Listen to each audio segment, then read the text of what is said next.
ಇಲ್ಲಿ ಬರ್ತರಿ ಹಿಂಗೆ ಹೋಗ್ಯಾದ್ರಿ ಮೇಲೆ ಗುಡ್ಡ ಮೇಲೆ ಹೋಗ್ಯಾರ.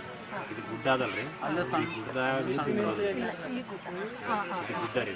ಇಲ್ಲೇ ಬಂದದ್ರಿ ನೈನ್ ಬಂದ್ರೆ ಅಂದ್ರೆ ಇಲ್ಲಿಂದ ತೊಗೊಂಡು ಬಂದದ್ರಿ ನಿಮ್ಗೆ ಅದೇ ಕ್ಯಾನಲ್ 9ನೇ ಕ್ಯಾನಲ್ ಇದೆಲ್ಲ ಗುಡ್ಡ ಅಲ್ರಿ. ಹಿಂಗೆ ಬಂದು ಕ್ಯಾನಲ್ ಬಂದ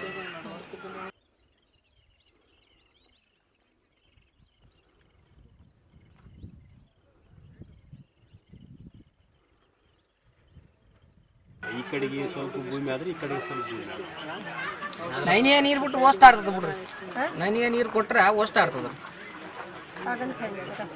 ನೈನಿಗೆದಿಂದ ನಮ್ಗೆ ನೀರು ಸಪ್ಲೈ ಕೊಟ್ರಂದ್ರೆ ಓಷ್ಟು ಭೂಮಿ ಮಾಡ್ತದ ಬಿಡ್ರಿ. ನಾಗಲಾಪುರ ಏರಿ ಒಂದು ತುಕ್ಕಡಿ ಬೆಳೆಯಂಗಿಲ್ಲ. ನಾಗಲಾಪುರ ಸೀಮೆ ಆದ ಈಗ ದೊಡ್ಡ ಕ್ಯಾನಲ್ ಬಂದದ. ದೊಡ್ಡ ಕ್ಯಾನಲ್ ಬಂದ್ರಿ ಅಂದರೆ ಈ ಕಡೆ ಎಲ್ಲ ಬೋಗರಾಮಗುಂಡು ಸ್ವಲ್ಪ ನಾಗಲಾಪುರ ಸೀಮೆ ಮಾತ್ರ ಕ್ಯಾನಲ್ ನೀರಾವರಿ ಆಗ್ತದೆ. ಈಗೇನು ನೈನೇ ಕ್ಯಾನಲ್ ಬಂದದ್ರಿ ಅದು ನಮ್ಮ ಬೋಗರಾಮಗುಂಡ ಮತ್ತು ಗಾಣದಾಳ ಸೀಮೆಗೆ ನೀರು ಕೊಡಲ್ಲ ಅಂತ ಹೇಳಕತ್ತಾರೆ ಸರ್ಕಾರದವ್ರು. ಅದು ಯಾಕಂದು ನಿಮ್ಮ ಅಡಿಗೆ ನಾವು ಭೂಮಿಗೆ ನಾವು ಕ್ಯಾನಲ್ ತಂದಿಲ್ಲ. ಅದು ಮೇಲೆ ಕ್ಯಾದಿಗೇರಿ, ಆಲ್ಕೋಡಿ, ವಡವಟ್ಟಿ ಮತ್ತು ಅರಿಕೇರ, ಆಮೇಲೆ ಮುಂದೆ ಜೇರ್ಬಂಡಿ, ಆ ಕಡೆಗೆ ಇದು ಆಮೇಲೆ ಈ ಎಲ್ಲ ಕೆಲವೊಂದು ಮಾನ್ಯ ತಾಲೂಕಿಗೆ ಒಂದು 23 ಹಳ್ಳಿ ರೀ, ಯೋಧರ ತಾಲೂಕಿಗೆ ಒಂದು 43 ಹಳ್ಳಿ ರೀ. ಇಷ್ಟಕ್ಕೆ ಮಾತ್ರ ನಾವು ನೀರು ಕೊಟ್ಟಿವಿ ಹೊರತು ಇಲ್ಲಿ ಪಕ್ಕದಲ್ಲಿ ಇರ್ತಕ್ಕಂಥ ಭೂಮಿಗಳಿಗೆ ನಾವು ನೀರು ಕೊಡಲ್ಲ ಅಂತ ಹೇಳಿ.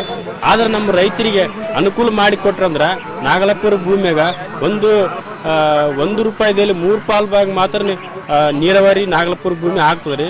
ಇನ್ನೊಂದು 4ನೇ ಭಾಗ ಮಾತ್ರ ಉಳಿತದೆ ರೀ. ಯಾಕಂದ್ರೆ ಅಣಿ ದುರ್ಗಮ್ಮ ಅಂತ ಅಲ್ರಿ ಸರಿಯ ನಂಬರ್ 17, 19, 18 ಮತ್ತು 23 ಸರಿಯ ನಂಬರ್ಗಳಿಗೆ ನೀರಾವರಿ ಆಗಲ್ಲ ರೀ. ಅವ್ರು ಏನಾನ ತಮ್ಮ ಪಂಪ್ ಸೆಟ್ಗಳ ಮುಖಾಂತರ ರೈತರಿಗೆ ಕರೆಂಟ್ ಮುಖಾಂತರ ಏನಾನ ಅನುಕೂಲ ಮಾಡಿ ಕೊಟ್ರಂದ್ರೆ ರೈತರಿಗೆ ನೀರಾವರಿ ಆಗ್ತದೆ. ಇಲ್ಲಾಂದ್ರೆ ಅವ್ರು ಕೊಡ್ಲಿಕ್ಕೆ ಅಂದ್ರೆ ಇವರು ತಮ್ಮ ಬೇಡಿಕೆಗಳನ್ನ ಇರ್ತಾರೆ ಅವರು. ಯಾಕಂದ್ರೆ ಸರ್ಕಾರಕ್ಕೊಂದು ವರದಿಯನ್ನು ಸಲ್ಲಿಸ್ಬೇಕಾಗ್ತದೆ.